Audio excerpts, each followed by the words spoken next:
আজকের এই ভিডিওতে আমরা দেখব কিভাবে অনলাইনে টিডিএস পেমেন্ট করতে হয়।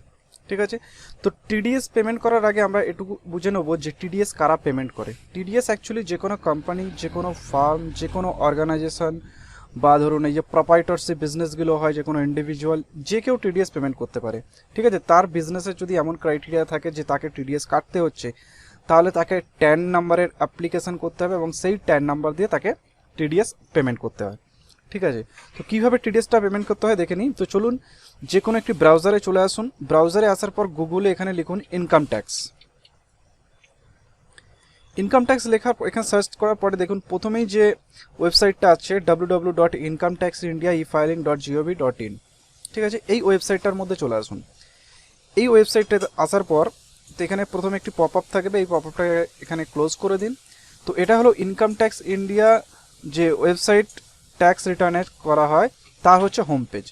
তো এইখানে বাঁদিকে দেখুন ই পে ট্যাক্স লেখা আছে, এই ই পে ট্যাক্সে ক্লিক করুন। এখানে ক্লিক করার পর এখানে দেখুন কন্টিনিউ টু এনএসডিএল ওয়েবসাইট লেখা আছে, এখানে ক্লিক করে দিন। এখানে ক্লিক করার পরেই কী হবে যে আপনাকে এনএসডিএল এর সাইডে নিয়ে চলে এলো। তো এবার এখানে দেখুন আমরা যখন ইনকাম ট্যাক্স পেমেন্ট করি, সেটা অ্যাডভান্স ইনকাম ট্যাক্স হোক বা সেলফ অ্যাসেসমেন্ট ট্যাক্স হোক বা ট্যাক্স অন রেগুলার অ্যাসেসমেন্ট হোক, যাই হোক না কেন, ইনকাম ট্যাক্স রিলেটেড যখন আমরা ট্যাক্স পেমেন্ট করব তখন আমরা চালান নাম্বার কিন্তু 280 নেব। কিন্তু যখনই আমরা টিডিএস অথবা টিসিএস পেমেন্ট করব তখন আমরা চালান নাম্বার 281 নেব। ঠিক আছে, তাহলে এখানে আমরা টিডিএস পেমেন্ট করব, তাহলে টিডিএস পেমেন্ট করার জন্য আমরা এই চালান নাম্বারটা নিয়ে নেব। তাহলে এই 281 চালান নাম্বারের এখানে নিচে দেখুন প্রসিড লেখা আছে, এই প্রসিডে ক্লিক করে দেবো। তো প্রসিডে ক্লিক করার পর তো দেখুন এখানে অপশান চলে এসছে। তো প্রথমেই আছে দেখুন ট্যাক্স অ্যাপ্লিকেবল, একটা আছে কোম্পানি ডিডাক্টিভস আর একটা আছে নন কোম্পানি ডিডাক্টিভস। ঠিক আছে, প্রথমেই আপনাকে বলেছিলাম যে টিডিএস কারা কারা পেমেন্ট করে বা টিডিএস কারা কারা কাটতে পারে। তো যাদের মধ্যে এই ক্রাইটেরিয়া থাকবে, সেটা কোম্পানি হোক বা ফার্ম হোক বা কোনো অর্গানাইজেশন হোক বা কোনো ইন্ডিভিজুয়াল হোক, যাই হোক না কেন, যদি কোম্পানির কাটা হয়, যদি কোম্পানি মানে অ্যাকচুয়ালি টিডিএসটা যদি কোম্পানি পেমেন্ট করে তাহলে সেক্ষেত্রে কিন্তু কোম্পানি এখানে সিলেক্ট করতে হবে। আর যদি কোনো কোম্পানি না হয়ে কোনো ফার্ম হয়, কোনো অর্গানাইজেশন হয় আদার দ্যান কোম্পানি বা কোনো ইন্ডিভিজুয়াল হয়, তখন কিন্তু আপনাকে এখানে ক্লিক করতে হবে।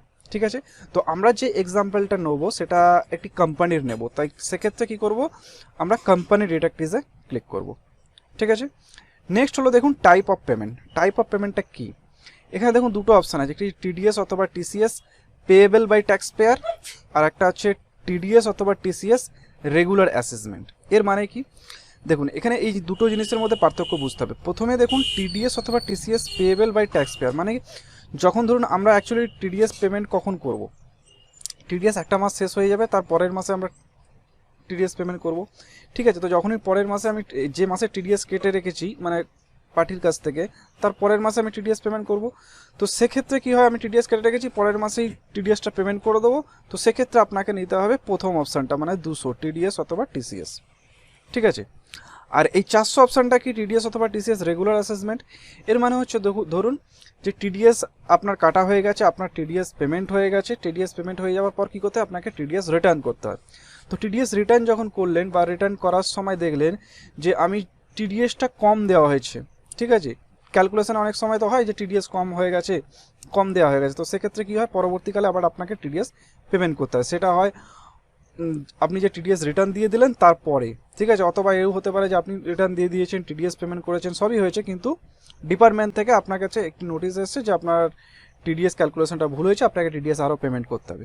তো সেক্ষেত্রে যখন আপনি টিডিএস পেমেন্ট করবেন মানে রিটার্ন লাগাবার পর বা রিটার্নের তখন কিন্তু আপনাকে এই অপশানটা সিলেক্ট করতে হবে, 400 অপশানটা, টিডিএস অথবা টিসিএস রেগুলার অ্যাসেসমেন্ট।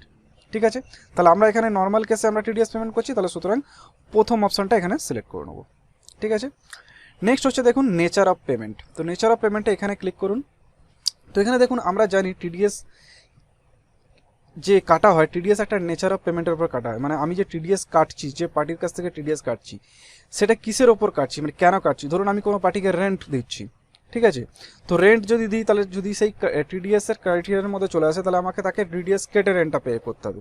তো সেক্ষেত্রে যখন আমরা টিডিএস পেমেন্ট করব তখন আমাকে তাহলে রেন্ট সিলেক্ট করতে হবে। এরকম অনেকগুলো ক্যাটাগরি আছে, দেখুন এখানে আছে interest on securities, dividend, other sums payable to a non resident, ঠিক আছে, উইনিং ফ্রম হর্স রেট, টিডিএসের অনেক ক্যাটাগরি আছে।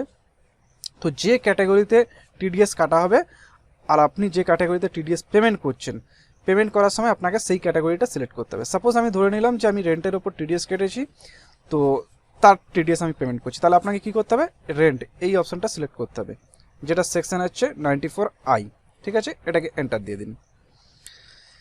তো এখানে দেখুন নেক্সট অপশান আছে কি, mode of payment. Mode of payment মানে কি, আপনি যে টিডিএস পেমেন্ট করবেন সেটা কিভাবে পেমেন্ট করবেন। দুটো অপশান আছে, একটা হচ্ছে নেট ব্যাঙ্কিং আর একটা হচ্ছে ডেবিট কার্ড। ঠিক আছে, আপনি যেটা দ্বারা পেমেন্ট করবেন সেটাই সিলেক্ট করবেন।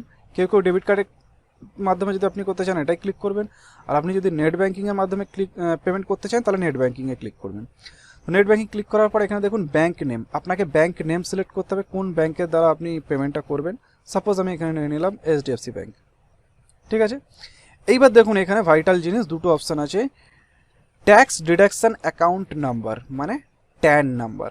যেমন ইনকাম ট্যাক্সের ক্ষেত্রে প্যান নাম্বার হয়, তেমনি টিডিএসের ক্ষেত্রে ট্যান নাম্বার হয়। মানে যিনি টিডিএস কাটবেন তাকে একটা ট্যান নাম্বার অ্যাপ্লাই করতে হয়, সেই ট্যান নাম্বার থাকলে তবেই তিনি টিডিএস কাটতে পারবেন। তো সেই ট্যান নাম্বার কিন্তু এখানে দিতে হবে। ঠিক আছে, তো আমি এখানে ট্যান নাম্বার দিয়ে দিচ্ছি।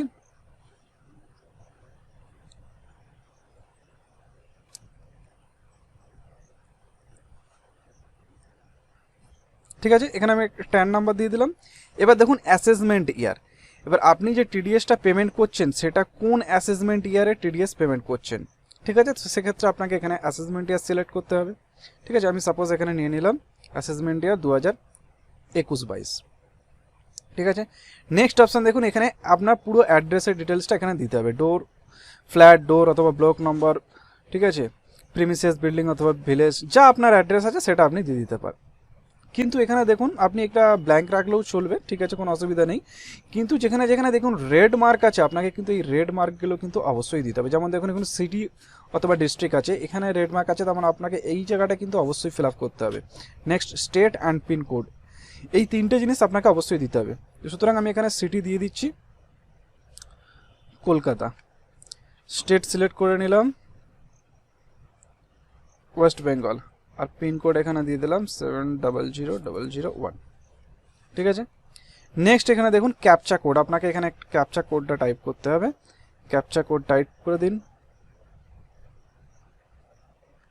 ঠিক আছে, তো এই হলো এই প্রথম পেজের পুরো ডিটেলসটা এখানে দিয়ে দেবেন। প্রথমে হচ্ছে ট্যাক্স অ্যাপ্লিকেবল, তারপরে হচ্ছে type of payment, nature of payment, mode of payment, tan number, assessment year, address. ঠিক আছে, করে এখানে ক্যাপচা কোড দিয়ে দিলেন। নেক্সট প্রসিডে ক্লিক করে দিন। তো প্রসিডে ক্লিক করার পর এখানে দেখুন please confirm your information before proceeding, মানে প্রসিড হওয়ার আগে আপনি যে ডেটাটা এখানে ফিল আপ করেছেন সেই ডেটাটা আপনাকে একবার ভেরিফাই করে নিতে হবে যে আপনি ঠিকঠাক দিয়েছেন কিনা। তো আপনি দেখে নিন এখানে সব ঠিকঠাক দিয়েছেন কিনা। ট্যাক্স অ্যাপ্লিকেবল এখানে কিন্তু নাম্বারিং হিসেবে আসবে, এই নাম্বারিংগুলোকে মনে রাখতে হবে আপনাকে, সেই নাম্বারিংগুলো দেখে নেবেন। Type of payment, nature of payment, mode of payment, bank select করেছেন। ঠিক আছে, এখানে যেখানে ভাইটাল জিনিস দেখে নেবেন, যখন আপনি ট্যান নাম্বার দিচ্ছেন ভুল করে যদি ট্যান নাম্বার ভুল হয়ে যায় তাহলে কিন্তু সেটা অন্য কোম্পানির বিহাফে কিন্তু টিডিএস জমা পড়ে যাবে। যার ফলে কী হবে, আপনি যখনই ট্যান নাম্বার দেবেন এখানে কিন্তু ফুল নেম মানে কোম্পানির নেমটা দেখে নেবেন।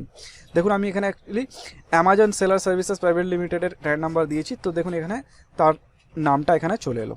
ঠিক আছে, আর নেক্সট যে অপশানটা ভাইটাল অপশান যেটা হচ্ছে অ্যাসেসমেন্ট ইয়ার, অ্যাসেসমেন্টটা ইয়ারটা দেখে নেবেন ঠিকঠাক আপনি দিচ্ছেন কিনা। তারপর এখানে অ্যাড্রেস যা আপনি দিয়েছেন সেটা দেখে নেবেন। ঠিক আছে, দেখে নেওয়ার পর কি করবেন, এখানে দেখুন আই এগ্রি বলে একটা অপশান আছে, এখানে ক্লিক করবেন। ক্লিক করার পর সাবমিট টু ব্যাঙ্ক। তো সাবমিট টু ব্যাঙ্কে ক্লিক করার পর বিভিন্ন আপনাকে ব্যাংকের ওয়েবসাইটে নিয়ে চলে আসবে। ঠিক আছে, বিভিন্ন ব্যাংকের ওয়েবসাইট বিভিন্ন ধরনের হয়, যে ব্যাংকের ওয়েবসাইটে আপনার মানে ইন্টারফেস থাকবে সেই ধরনের ইন্টারফেস আপনার কাছে চলে আসবে। তো এইচডিএফসি ব্যাংকের ক্ষেত্রে দেখুন এখানে দুটো অপশান দেয়। ঠিক আছে, একটা হচ্ছে রিটেল ইউজার, একটা হচ্ছে কর্পোরেট ইউজার। সাধারণত রিটেল ইউজারটা ইউজ করতে হয়। ক্লিক ইয়ার, এখানে ক্লিক করলাম। ক্লিক করার পর এখানে দেখুন ইউজার আইডি আর পাসওয়ার্ড চাইছি। তো ইউজার আইডি আর পাসওয়ার্ড দেওয়ার পরেই কিন্তু আমার এই টিডিএস পেমেন্টটা কিন্তু হয়ে যাবে। এখানে দেখুন টিডিএস পেমেন্ট হয়ে যাবে বলতে এখানে আপনি দেখুন এতক্ষণ যেখানে করেছেন কোনো অ্যামাউন্ট দেননি, কিন্তু এখানে ইউজার আইডি আর পাসওয়ার্ড দেওয়ার পরেই যখন আপনি ব্যাংকের ওয়েবসাইটে ঢুকবেন তখন কিন্তু সেখানে আপনাকে অ্যামাউন্টটা চাইবে। অ্যামাউন্টটা জাস্ট আপনি বসিয়ে দেবেন যে কত টাকা টিডিএস আপনি পেমেন্ট করছেন, বসিয়ে দিয়ে কনফার্ম করে দেবেন, আপনার টিডিএস পেমেন্ট হয়ে যাবে এবং আপনি তার চালান পেয়ে যাবেন। তো আশা করি বন্ধুরা আপনি টিডিএস কী করে অনলাইন পেমেন্ট করবেন সেটা বুঝতে পেরেছেন। যদি কোনো অসুবিধা থাকে নিচে কমেন্ট বক্সে লিখুন, ঠিক আছে, আমি আপনাকে অবশ্যই হেল্প করব এবং বলে দেবো।